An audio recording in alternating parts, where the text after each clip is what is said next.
ఆయన ఒక మాట అన్నాడు, దేవునికి తెలుసు, ఈ జిల్లా ప్రజలకందరికీ తెలుసు వివేకం చిన్నానని ఎవరు చంపారు అని. కరెక్ట్గా చెప్పారు. దేవునికి తెలుసు, ప్రజలకందరికీ తెలుసు, మీకు కూడా తెలుసు. అందుకేనా చేయించిన వాళ్ళని అంతగా ప్రొటెక్ట్ చేస్తున్నారు.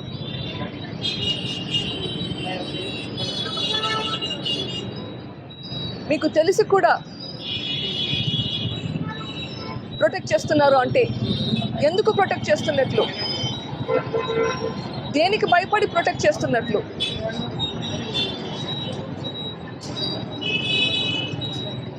అని నేను అడుగుతున్నాను.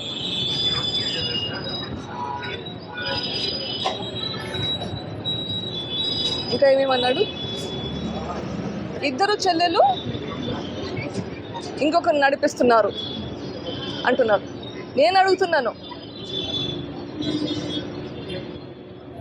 ఇంకో మాట కూడా అన్నాడు, చంపినోడే చంపినాను అని చెప్తున్నాడు బయట తిరుగుతూ. సో చంపినోడు నేను చేశాను అంటే నమ్ముతున్నారు, కానీ అదే చంపినోడు ఎవరు చేశారో కూడా చెప్తున్నాడు, క్లియర్గా చెప్తున్నాడు. దీని వెనకాల వైఎస్ భాస్కర్ రెడ్డి ఉన్నాడు, వైఎస్ అవినాష్ రెడ్డి ఉన్నాడు, వాళ్ళ వెనకాల వైఎస్ జగన్ రెడ్డి, భారతి రెడ్డి వాళ్ళని ప్రొటెక్ట్ చేస్తూ ఈయన థ్రెటన్ చేస్తూ ఉన్నాడు అని కూడా చెప్తున్నాడు. మరి ఒకటి నమ్ముతున్నారు, ఇంకొకటి నమ్మడం లేదా? నమ్మితే రెండు నమ్మాలి కదా. మరి వీళ్ళని ప్రొటెక్ట్ చేసేది ఎవరు? మీరు కాదా?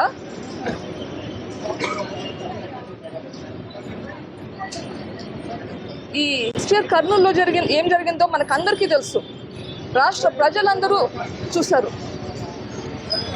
మీరు మీ గవర్నమెంట్ పెట్టుకొని మీ పోలీసుల ద్వారా ప్రొటెక్ట్ చేసింది నిజమా కాదా చెప్పండి.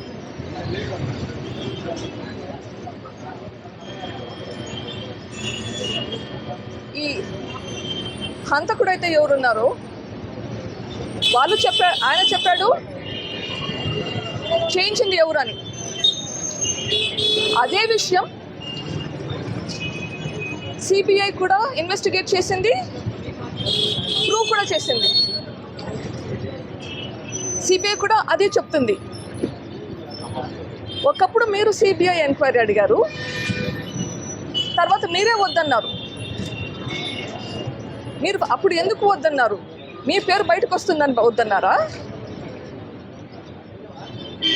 అంత లేకపోతే ఆ పిటిషన్ విత్డ్రా చేసుకోవాల్సిన అవసరం ఏంటి?